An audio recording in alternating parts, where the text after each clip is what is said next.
ओम शांति। 17 अप्रैल साकार मुरली।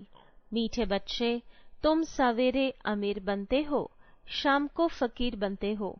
फकीर से अमीर, पतित से पावन बनने के लिए 2 शब्द याद रखो, मन मना भव, मद्याजी भव।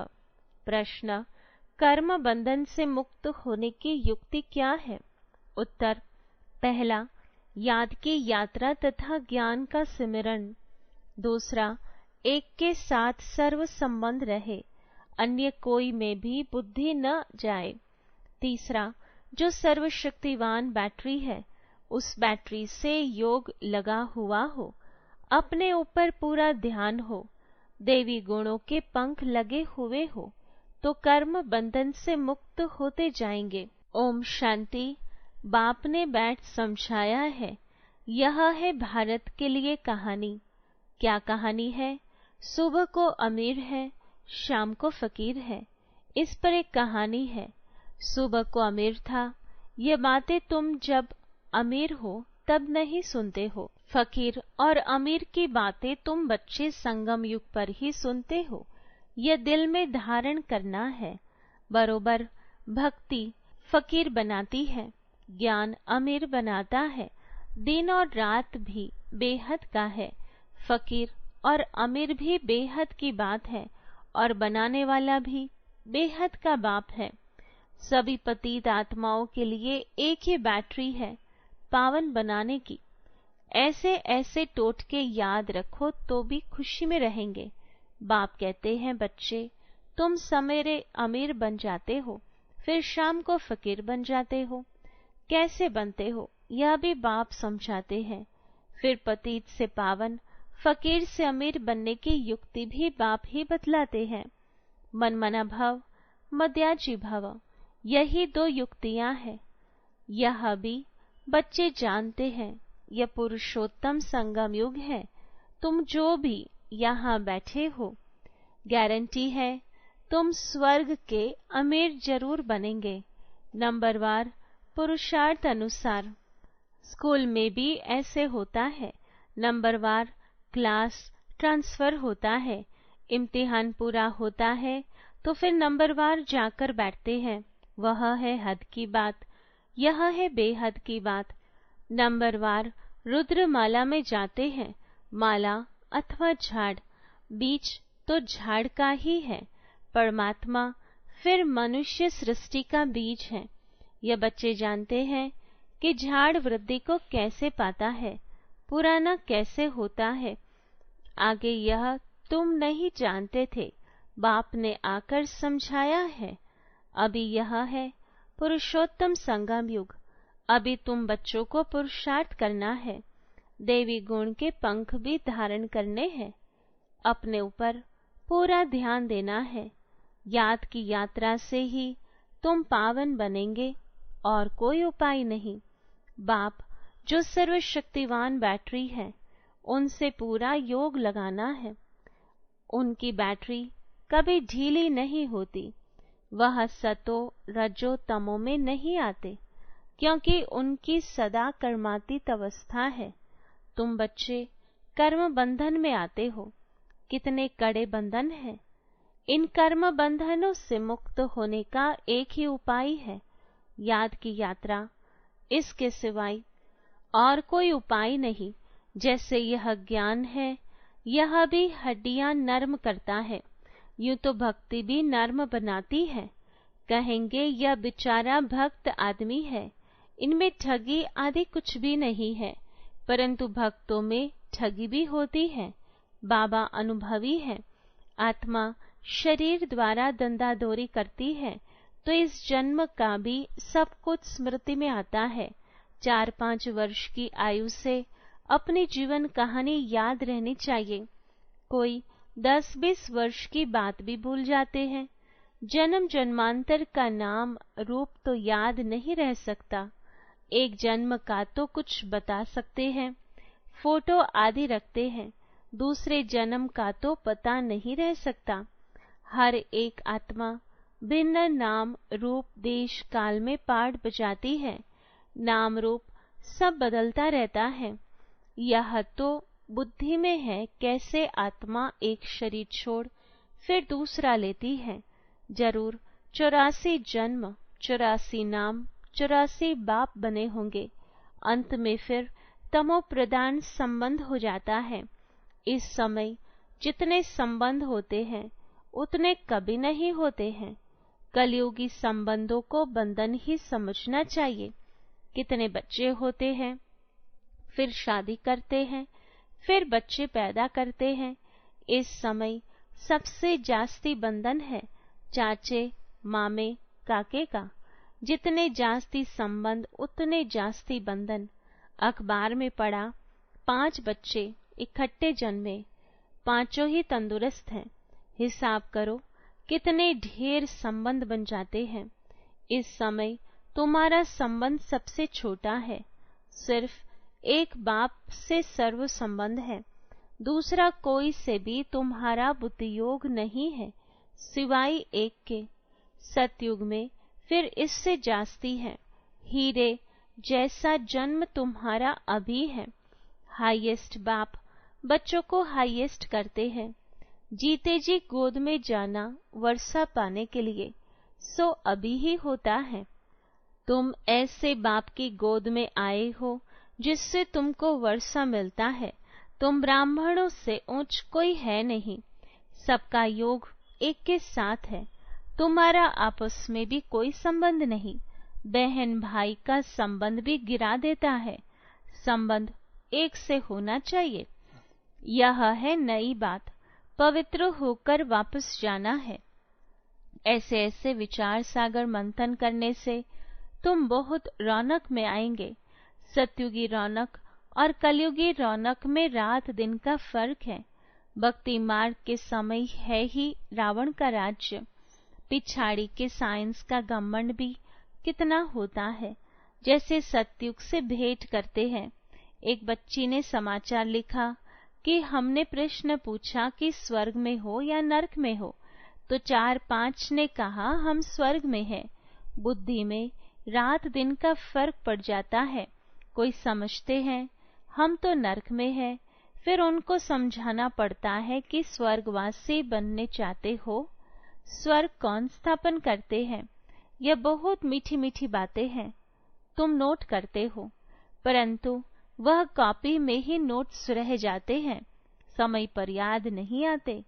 अब पतित से पावन बनाने वाला परमपिता परमात्मा शिव है। वह कहते हैं माम एकम याद करो तो पाप कट जाएंगे। याद में कोई तो आमदनी होगी ना। याद की रस्म अब निकली है। याद से ही तुम कितने उच्च स्वच्छ बनते हो। जितनी जो मेहनत करेगा उतना उच्च पद पाएगा। बाबा से भी पूछ सकते हो। दुनिया में तो संबंध और जायदाद के पीछे झगड़े ही झगड़े हैं। यहाँ तो कोई संबंध नहीं। एक बाप, दूसरा न कोई। बाप है बेहद का मालिक। बात तो बड़ी सहज है।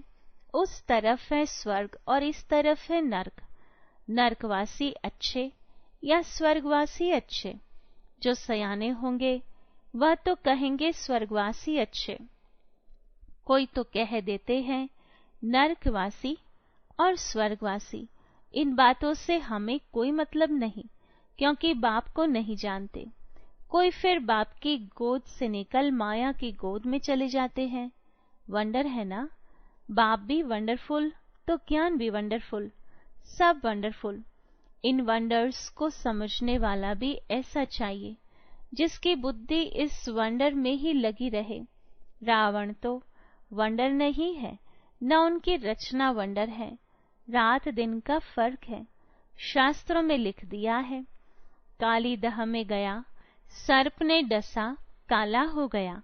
अब तुम अच्छी रीति यह सब समझा सकते हो। कृष्ण के चित्र को कोई उठाकर पढ़े तो रिफ्रेश हो जाए। 84 जन्मों की कहानी है। जैसे कृष्ण की वैसे तुम्हारी। स्वर्ग में तो तुम आते हो ना, फिर त्रेता में भी आते रहते हैं। वृद्धि होती रहती है। ऐसे नहीं त्रेता में जो राजा होते हैं वो त्रेता में ही आएंगे।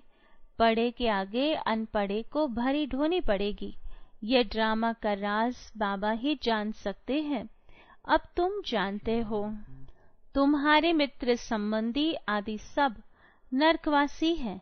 हम पुरुषोत्तम संगम युगी हैं, अपुरुषोत्तम बन रहे हैं। बाहर के रहने और यहाँ 7 रोज आकर रहने में बहुत फर्क पड़ जाता है। हंसों के संग से निकल बगुले के संग में जाते हैं। बहुत बिगाड़ने वाले भी हैं। बहुत बच्चे मुरली की परवाह नहीं करते हैं। बाप समझाते हैं गफलत नहीं करो, तुमको खुशबूदार फूल बनना है। सिर्फ एक बात ही तुम्हारे लिए काफी है, याद की यात्रा। यहाँ तुमको ब्राह्मणों का ही संग है। कहाँ ऊंचे ते ऊंच, कहाँ नीच। बच्चे लिखते हैं बाबा, बगुलों के झुंड में हम एक हंस क्या करेंगे। बगुले कांटे लगाते हैं, कितनी मेहनत करनी पड़ती है। बाप की श्रीमत पर चलने से पद भी ऊंच मिलेगा। सदैव हंस होकर रहो, बगुले के संग में बगुला न बन जाओ। गायन है, आश्चर्यवत सुनंती कथंती भागंती। थोड़ा भी ज्ञान है तो स्वर्ग में आएंगे, परंतु फर्क रात दिन का पड़ जाता है। सजाएं बहुत कड़ी खाएंगे। बाप कहते हैं मेरी मत पर न चल, पतित बने तो 100 गुना दंड पड़ जाता है। फिर पद भी कम हो जाता है। यह राजाई स्थापन हो रही है, यह बातें भूल जाती है। यह भी याद रहे तो भी उच्च पद पाने का पुरुषार्थ जरूर करे। नहीं करते हैं तो समझा जाता है।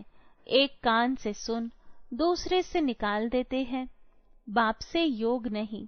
यहाँ रहते भी बुद्धि योग बाल बच्चों की तरफ है। बाप कहते हैं सब कुछ भूल जाना है। इसको कहा जाता है वैराग्य। इसमें भी परसेंटेज है। कहाँ न कहाँ ख्याल चले जाते हैं। एक दो से लव हो जाता है तो भी बुद्धि लटक जाती है। बाबा रोज समझाते हैं, इन आँखों से जो कुछ देखते हो वह सब खत्म होने वाला है। तुम्हारा बुद्धि योग नई दुनिया में रहे और बेहद के संबंधियों से बुद्धि योग रखना है। यह माशुक वंडरफुल है। भक्ति में गाते हैं, आप जब आएंगे तो आपके बिगर हम किसी को भी याद नहीं करेंगे। अब मैं आया हूँ तो अब तुमको सब तरफ से बुद्धि योग हटाना पड़े ना। यह सब कुछ मिट्टी में मिल जाना है।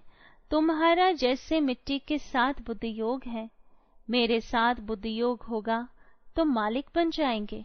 बाप कितना समझदार बनाते हैं। मनुष्य नहीं जानते कि भक्ति क्या है और ज्ञान क्या है। अब तुमको ज्ञान मिला है तब तुम भक्ति को भी समझते हो। अब तुमको फीलिंग आती है कि भक्ति में कितना दुख है।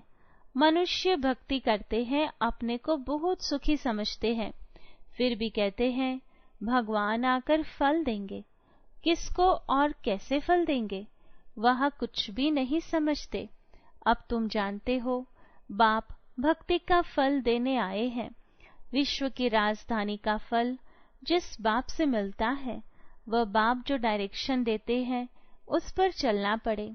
उनको कहा जाता है ऊंची ते ऊंची मत। मत मिलती तो सबको है, फिर कोई चल सके कोई चल न सके। बेहद की बादशाही स्थापन होनी है। तुम अभी समझते हो हम क्या थे, अब हमारी क्या हालत है। माया एकदम खत्म कर देती है। यह तो जैसे मुर्दों की दुनिया है। भक्ति मार्ग में तुम जो कुछ सुनते थे वह सब सत सत करते थे, लेकिन तुम जानते हो कि सच तो एक बाप ही सुनाते हैं। ऐसे बाप को याद करना चाहिए। यहाँ कोई बाहर वाला बैठा हो तो उनको कुछ भी समझ में नहीं आएगा। कहेंगे यह तो पता नहीं क्या सुनाते हैं। सारी दुनिया कहती है परमात्मा सर्वव्यापी है और यह कहते हैं वह हमारा बाप है।